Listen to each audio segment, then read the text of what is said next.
Vous écoutez Alger Chaîne 3, le journal. Bonjour Nasser. Allez, bonjour à tous. Décédé hier des suites d'une longue maladie, l'acteur et comédien Hamza Farouli, connu sous le nom de Mam Saouda, a été inhumé à Tiaret, sa ville natale. Condoléances et profonde compassion du président de la République. Autre décès, celui de Youssef Marahi, homme de lettres, poète, écrivain, chroniqueur, décédé après une courte maladie. Il avait 72 ans. 1000 morts et plus de 2000 blessés à Myanmar, ex-Birmanie, dévastée hier par un puissant séisme. Bilan encore provisoire, l'Algérie exprime sa pleine solidarité et compassion. Recherché par la justice algérienne pour plusieurs chefs d'inculpation, un baron de drogue visé par une opération d'arrestation à son domicile par la gendarmerie nationale a réussi à prendre la fuite alors que 2 criminels ont été abattus lors de cette opération. Eid al-Fitr attendu pour demain dimanche ou lundi. La nuit du doute consacrée à l'observation du croissant lunaire du mois Shawwal est fixée pour ce soir. À suivre tout un dossier consacré au dernier jour du mois de Ramadan et une projection sur l'Eid al-Fitr. Dans sa politique d'épuration ethnique, l'entité sioniste manipule l'opinion publique pour altérer les fondements mêmes de la cause palestinienne et la transformer en une simple question humanitaire. L'Union africaine exhorte les pays africains à exploiter les vastes ressources minérales du continent grâce à des efforts coordonnés pour stimuler le développement durable, l'industrialisation et la transformation économique. Restez particulièrement prudents cette veille de Eid al-Fitr, temps instable annoncé par Météo Algérie. Des chutes de neige sont attendues ce soir à 21 h dans les wilayas du centre, sur les wilayas du centre-est et est du pays. Puis sport, Coupe d'Algérie, le carré d'As est connu. Ce sera USM Al-Harash, USM Alger, Mouloudia Del Bayed, Ser Belwizdad.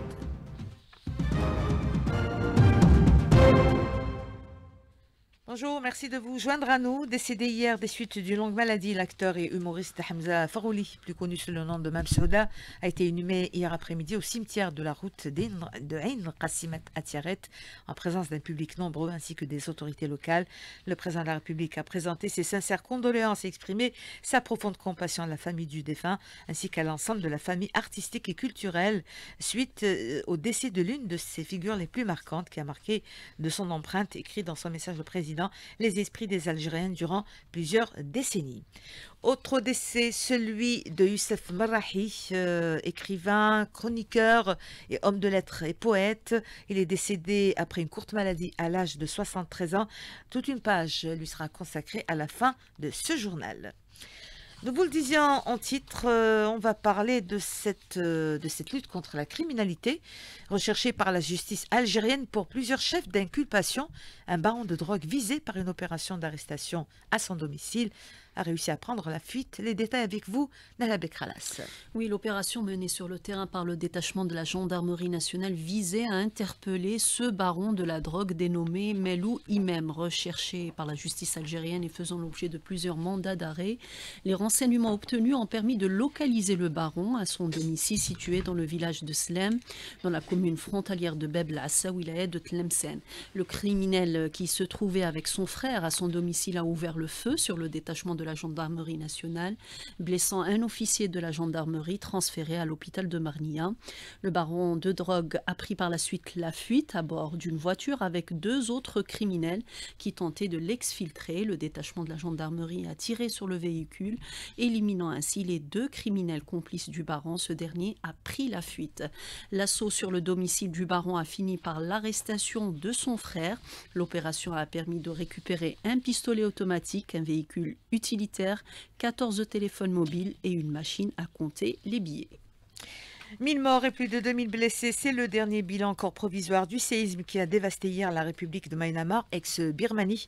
Les conditions d'un bilan dramatique sont réunies selon des instituts de l'Institut géologique américain qui estime qu'il existe une probabilité de 35% que le bilan se situe dans une fourchette de 10 000 voire à 100 000 victimes. Et l'Algérie a exprimé sa pleine solidarité et compassion avec la République de l'Union de Myanmar suite à ce violent et horrible tremblement de terre. Cette catastrophe nous rappelle, écrit le ministère des Affaires étrangères dans un communiqué, nous rappelle la nécessité d'adhérer aux valeurs de solidarité, de cohésion humaine et l'importance de se tenir aux côtés du peuple ami de Myanmar pour surmonter ces circonstances douloureuses en fournissant toute forme de soutien humanitaire et en participant aux efforts de secours pour aider à alléger les souffrances des personnes touchées, écrit dans son message le département d'Ahmed Attaf. La nuit du doute consacrée à l'observation du croissant lunaire du mois de Shawwal de l'année 1446 de l'Hégire 2025 est fixée donc à ce soir. La Commission nationale de l'observation du croissant lunaire du ministère des Affaires religieuses et des Waqf tiendra une conférence sur la nuit du doute après la prière d'Al-Maghrib à Dar al-Imam al-Muhammadiyya et qui sera diffusée sur les chaînes de télévision et de radio. Et plusieurs actions et opérations de solidarité auront marqué le mois de Ramadan, un élan qui se poursuit. Du reste, à la veille de Eid al-Fitr, à Bouira, l'association Kafil al-Yatim a organisé un iftar collectif en collaboration avec le Croissant Rouge, en plus de la collecte de vêtements pour enfants et circoncision. De Bouira à Richachoua.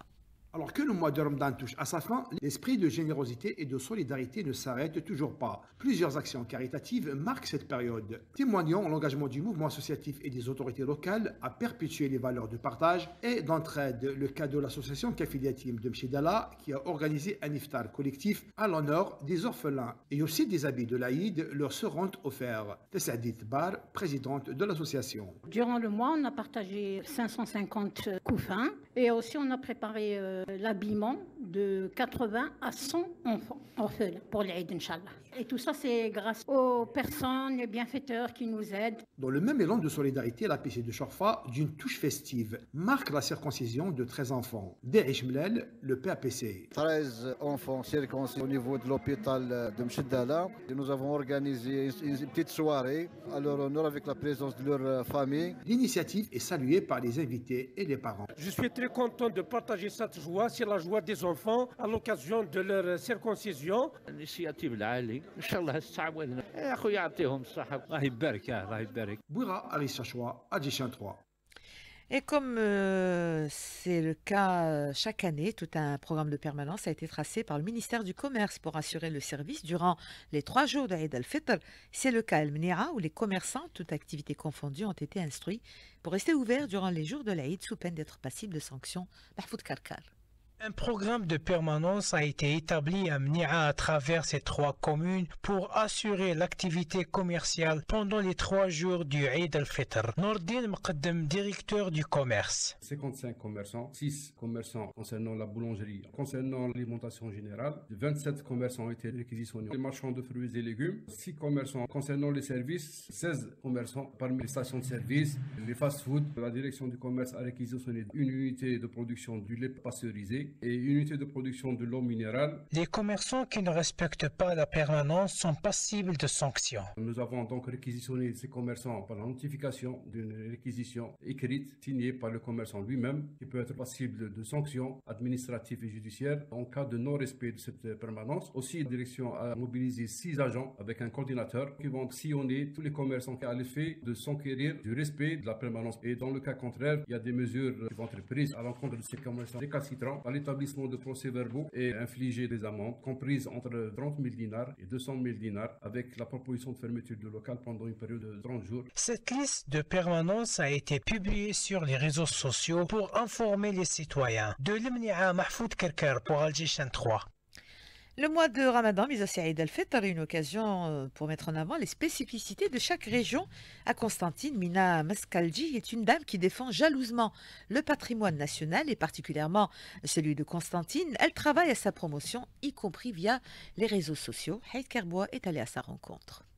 Mina Mesralji est une femme passionnée par le patrimoine, spécialement celui de sa ville, Constantine. Elle crée une chaîne YouTube et s'adonne à cette activité avec beaucoup de modestie et originalité. C'est ainsi qu'elle évoque pour nous les derniers jours du mois de jeûne, entre achats de vêtements pour les enfants et les divers ingrédients nécessaires à la confection de ces gâteaux délicieux de la ville des Ponts, sans oublier le fameux pain maison, Khobzeddar Mina Mesralji. Les familles constantinoises commencent par la préparation du pain maison, qui est khobzeddar, ainsi que les hannounettes, qui sont des petits pains façonnés en forme d'animaux. Et l'un des jours les plus particuliers est le 27e jour appelé Nefra. Ce jour est caractérisé par le Khatm al-Qur'an, la récitation complète du Coran, et par la circoncision des petits garçons. À cette occasion, un repas festif est préparé, comme la tchoucha, la trida ou encore le shawat. Ensuite, les femmes se retroussent les manches et s'attellent à la préparation création de diverses sortes de gâteaux. Parmi eux, Sultan,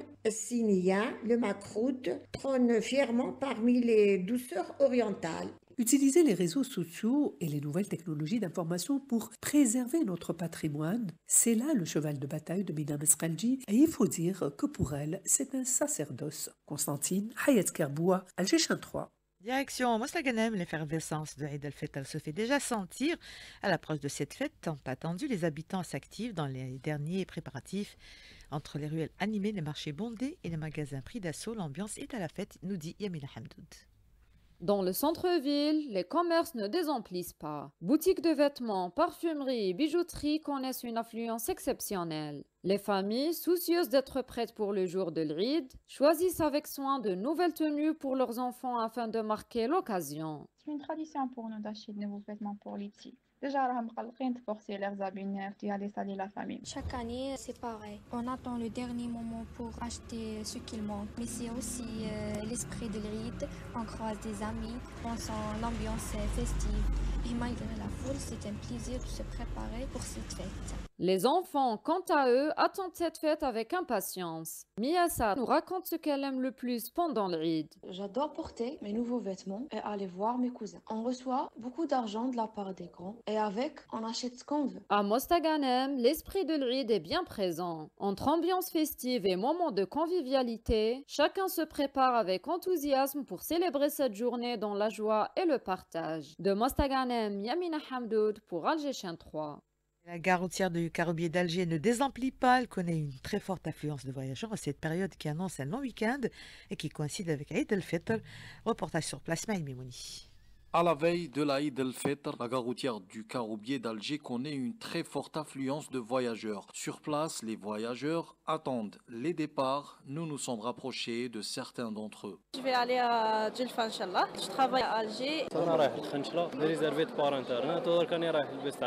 J'ai l'habitude de prendre les bus vers Guelma. L'accueil est toujours chaleureux. En prévision de la Eid al-Fitr, la société de gestion des gares routières Sogral a programmé plus de 1100 départs par jour au niveau de la gare routière centrale du Caroubier d'Alger à destination de toutes les wilayas du pays. Ben Haddadi Salah, responsable de la gare routière du Caroubier d'Alger. Nous avons renforcé le nombre de départs d'un taux de 30%. Nous avons augmenté le nombre de guichetiers. On a réservé des bus de réserve. À peu près, ça sera entre 150 et 200 bus. À noter que toutes les mesures nécessaires ont été prises par l'entreprise Sogral pour assurer et faciliter les voyages de retour vers la capitale pour permettre aux citoyens d'être au rendez-vous le jour de la reprise du travail après la fête de l'Aïd. Et restez particulièrement prudents cette veille de Eid al-Fitr, surtout avec ce temps instable annoncé par Météo Algérie. Des chutes de neige sont même attendues ce soir à 21h dans les wilayas du centre-est et de l'est du pays. On retrouvera pour les détails dans la page météo Amine Mounir. En attendant, on va parler du dossier consacré à Gaza, l'agression sioniste qui s'intensifie dans les territoires palestiniens occupés. À Naplouse, 2 morts, dont une fille a été assassinée par l'agresseur sioniste lors de son incursion dans la ville. Un homme également a été est tombé en martyr par les forces, abattu par les forces d'occupation, assassiné par les forces d'occupation dans la ville de Tamoun, au sud de Naplouse. Intensification des bombardements sur le camp de réfugiés de Chaboura, dans la ville de Rafah. Le bilan provisoire fait état de l'assassinat d'une fillette de 5 ans, d'une fillette et de 5 autres blessés. En seulement 24 heures, 26 civils, dont des enfants, sont tombés en martyr et 70 autres blessés, indiquent des sources médicales. L'entité sioniste soutenue par ses alliés plaide pour la déportation de l'ensemble des Razaouis et pour une gestion américaine de la bande de Gaza. L'agresseur, dans sa politique d'épuration ethnique, manipule l'opinion publique pour altérer les fondements ou le fondement même de la cause palestinienne pour la transformer en une simple cause humanitaire. Éclairage d'Ahmed Alami, président de l'ONG Les Orphelins de Palestine. Il en parle à Kalima Hasnaoui. Le projet, c'est de finir et terminer avec la présence palestinienne en terre de Palestine. Même humainement parlant, par exemple, en assiégeant la bande de Gaza et en empêchant d'introduire une aide humanitaire de première nécessité et de base, on ne reconnaît pas donc l'existence de peuples et de civils. L'occupation est une force qui viole la loi et le droit international et ne reconnaît aucun droit. D'ailleurs, il a été jugé, mais personne n'est capable donc d'appliquer le droit. Aujourd'hui, la communauté internationale, libre j'entends, doit y faire face et le mettre devant ses responsabilités. La Palestine est la boussole de la nation. Sa bataille, c'est la bataille de tout le monde libre. L'armée d'occupation a reconnu avoir tiré par ailleurs sur des ambulances dans la bande de Gaza. Il s'agit d'un crime de guerre, dénonce la résistance palestinienne Hamas. Depuis le 18 mars et la violation du cessez-le-feu par l'entité sioniste, l'agresseur tire sur des ambulances et assassine des secouristes selon le chef des affaires humanitaires de l'ONU, Tom Fletcher. Et 5 Libanais sont tombés en martyrs, 18 autres ont été blessés hier lors d'une série de frappes aériennes des forces d'occupation sionistes sur le sud du Liban, selon le ministère libanais de la Santé. Ces frappes ont été menées dans le cadre d'une série d'attaques de l'armée sioniste visant plusieurs régions du sud du Liban. Lors de la récente réunion du bloc panafricain au siège de l'Union africaine à Addis Abeba en Éthiopie, les décideurs politiques, experts, parties prenantes du secteur clé, acteurs du secteur privé et partenaires de développement se sont réunis pour appeler le continent riche en minéraux à prendre des actions audacieuses pour exploiter ses ressources minérales afin de stimuler son industrialisation. Hakima Kamal. Oui, alors on demande surtout aux pays africains de prendre le contrôle sur les richesses minérales que les pays détiennent, les richesses minérales vertes, pour à l'avenir mieux négocier avec les clients occidentaux et privilégier la transformation locale au lieu des exportations brutes des ressources minières. Il existe une stratégie, l'AGMS, Africa's Green Mineral Strategy, qui discutait justement lors de cette réunion au siège de l'Union africaine d'appeler le continent qui possède une abondance inégalée de minéraux verts pour transformer ces minéraux dans leur propre pays. Mohamed Yazid Boumrar, économiste, estime que le défi de la transformation locale n'est pas une mince affaire. Cette question de transformer localement la rente n'est pas nouvelle, séduisante comme idée, mais la mettre en œuvre demande deux choses. Premièrement, des ressources financières suffisantes pour mettre en place cette industrie locale de transformation de la rente, et deuxièmement, les compétences locales. En général, il faudrait un certain délai pour que cette question de rent-seeking puisse être réalisée sur le plan local. Tout le monde sait que l'Afrique est le principal producteur mondial de nombreux produits à base de minéraux. La plupart des minéraux africains sont exportés sous forme de minerais, de concentrés ou de métaux. Il s'agit de l'or, du diamant, du cuivre, mais également de l'uranium et puis du pétrole, du gaz naturel, du fer, du manganèse, également dans les terres rares, le lithium, le graphite, etc., etc. Nous vous le disons en titre, le monde des médias et de la littérature en deuil. Youssef Marahi est décédé après une courte maladie. Il avait 72 ans. Mohamed Haouchin.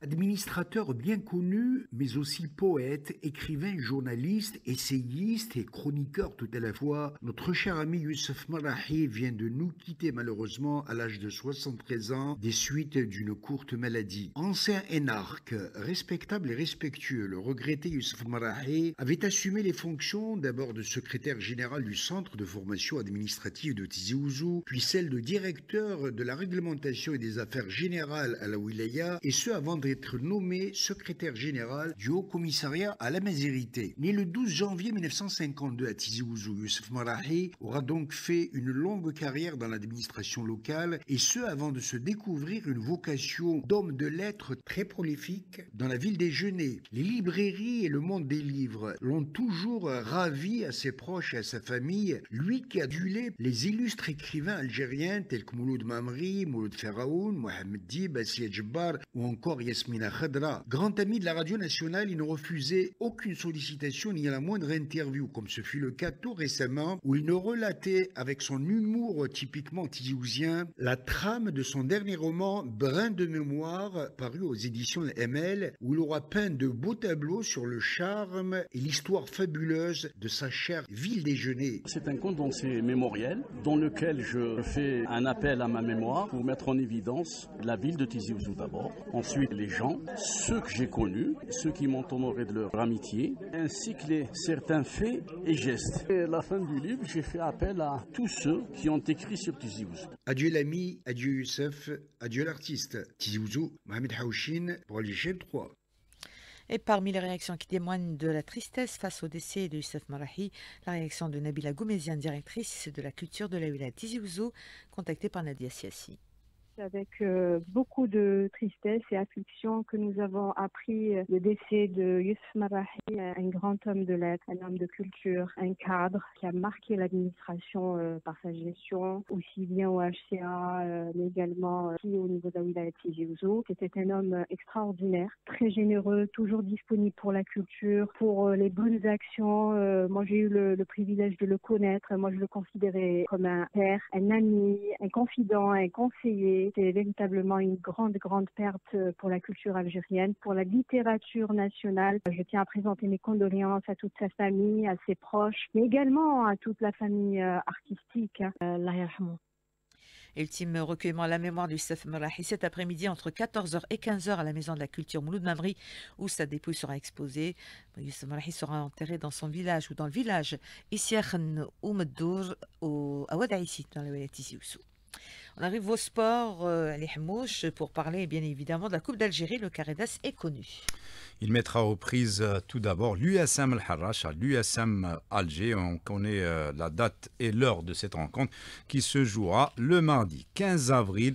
Ça sera à partir de 20h45 au stade du Saint-Juillet d'Alger. Et la deuxième demi-finale mettra aux prises le tenant du titre, le Chabab Riadi de Belouizdad. À la surprise, le Moudia d'Al-Bayt. Ça sera également le mardi 15 avril à partir de 18h et ça sera au stade Miloud Hatfi d'Oran. Il est 12h, bientôt 52 minutes. C'est la fin de cette édition. La météo à suivre juste après l'appel à la prière. Merci à toute l'équipe qui m'a accompagné. Aïcha Meur et Ahmed Dadou qui étaient à la réalisation, Krimo à la technique, Tahar Lefgoum à la régie. Merci aussi à Ikram qui était au streaming vidéo. Dans un instant donc, l'appel à la prière. Ensuite, la météo avec Amine Mounir. L'info revient à 14h. Rendez-vous pour le premier flash de l'après-midi avec Nahla Bekralas. J'aurai quant à moi le plaisir, je l'espère, de vous retrouver à 18h. Merci de nous rester fidèles.